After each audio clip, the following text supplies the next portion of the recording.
First tonight, new developments in a project set to transform downtown Mason City. The City Council is moving forward with the River City Renaissance project after approving to enter a pre-development agreement for the hotel portion of the plan. We'll be taking a deeper look into tonight's decision in just a few minutes. A brand new position in the city of Rochester has officially been filled. Last week, we brought you to the room as community members got the chance to hear from the finalists for the city's new community development director position. Now we're finding out Cindy Steinhauser has been chosen for the job. Well, just after 6 o'clock this morning, Rochester firefighters extinguished a dryer fire in the 700 block of 11th Avenue Southeast. Now, luckily, this particular fire only caused about $750 in damage and nobody was hurt. But as KIMT News 3's Brooke McKivergan is finding out, dryer fires can be very dangerous, but Brooke, they can be avoided. Very good advice. Thank you, Brooke. And one last fire safety tip before you head to bed this evening: shut your bedroom door. Studies show that fire spreads slower when doors are shut in your home. Well, sometime on Sunday, Rochester police say a fake $20 bill was passed at the Holiday gas station on the corner of 7th Street and North Broadway. Then early Tuesday, they say a 30-year-old man tried using a fake $100 bill at McDonald's on 2nd Street Southwest. When police arrived, the man said he didn't know it was counterfeit. Now, KIMT News 3's Isabella Basco is finding out how both business owners and customers can be on the lookout for any fake bills. 10 years from right now, there's expected to be 1 million additional jobs in Minnesota.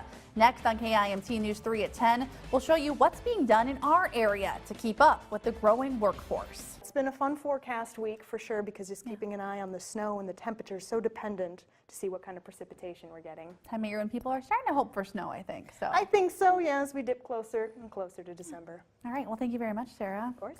Well, less than 1 week ago, a major scientific report was released warning that climate change could shrink the economy by 10% if global warming is not stopped. First tonight, icy roads are causing problems on roadways across the area, including 2 in North Iowa. Now, this one happened just north of the Worth County border on Interstate 35. Authorities say a van with 5 people in it pulling a trailer lost control because of the slippery roads and ended up in the ditch. A short time after, authorities say a pickup truck hit debris they believe to be from the first crash, blowing out the driver's tire and sending him into the ditch as well. 6 people total were involved, but thankfully nobody was injured.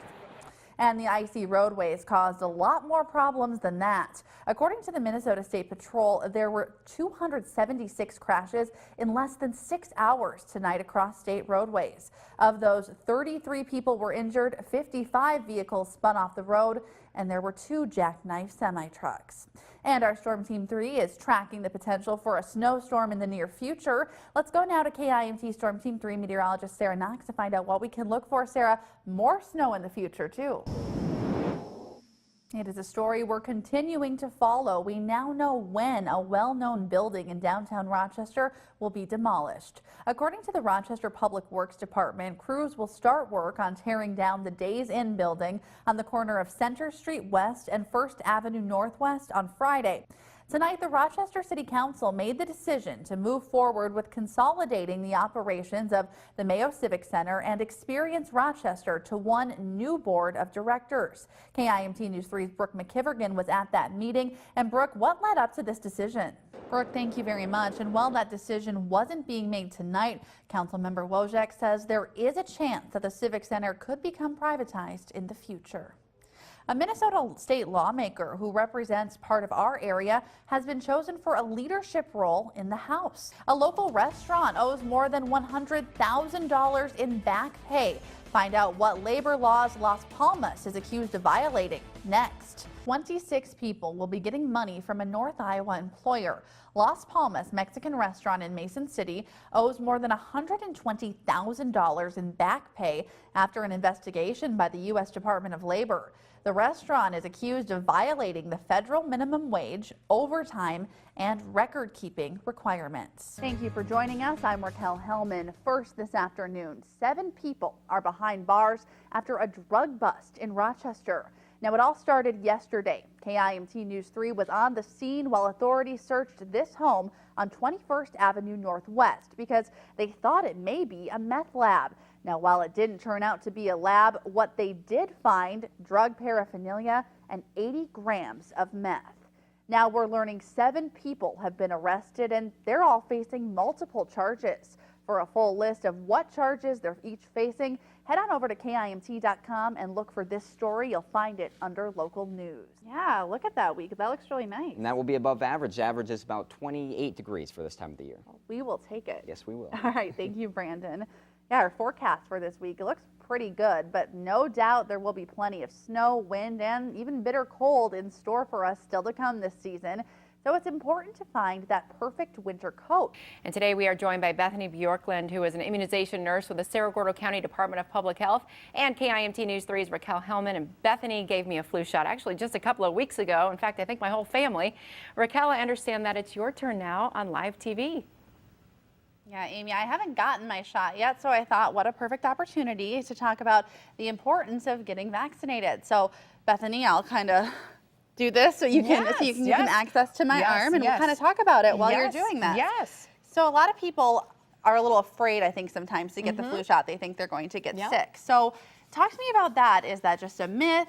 Is it going to make them sick? You know, people can confuse an immune response with being sick. It's definitely not uncommon to feel achy, sore, tired, have a low-grade fever after getting vaccinated. Well, let's do it. Let's do it. I let that alcohol air dry so it does not sting her. Okay. All right. All right, ready? And that is it. Easy as that. Barely even felt it. And now I'm protected, but I could still get the flu, right? Yeah, it takes about a couple weeks for your body to absorb this vaccine. KIMT News 3's Raquel Hellman is bringing us the latest. Raquel, what new information are you learning? KIMT News 3's Brian Tabak actually spoke to Barb Kavars today. Now, she does not want to tell her story at this time, but this newly released information is giving us some insight into how the investigation started. According to court records, a Samoyed from the Manly property was brought to the Forest City Vet Clinic on November 6th with several puncture wounds. The report goes on to say that the 12-year-old Samoyed had been in a dog fight. We also reached out to the clinic today. They say they do not wish to comment on camera at this time, and that dog we were talking about did die from those injuries. Now, Amy, according to those records, Kavar says she had to make and cancel several appointments at the vet clinic because she was not able to catch fearful dogs and she wasn't able to load them in the car by herself. Live in the newsroom, Raquel Hellman, KIMT News 3. All right, well, Jim, thanks so much for talking with us today. Jody Huisentruid's disappearance, of course, is such an important case to us here at KIMT, something we think about every day. And of course, it has drawn national attention as well. And I'm just wondering what drew 48 hours to Jody's case? Well, Raquel, when all of this happened in June of 1995. And talking a little bit more about John Van Cise, we know he does say he was the last person to see Jody, and while I know police do not consider him a suspect, a lot of people really do think that he did have something to do with her disappearance. Can you tell me anything more about Mr. Van Cise and what you learned during this investigation? Well, I think your viewers will find the old video. And another question I have for you, Jim, this situation, we're dealing with the disappearance of a television journalist. That's someone both you and I can relate to on some level. Did that change the way you approached this story?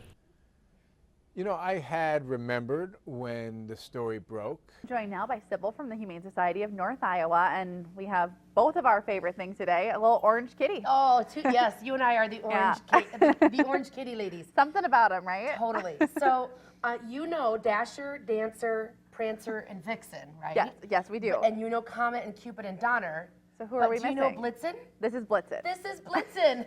But he's your typical kitten. Likes to play a little bit, likes to nap a little bit, likes to play a little bit more. But he would make a wonderful addition to any family.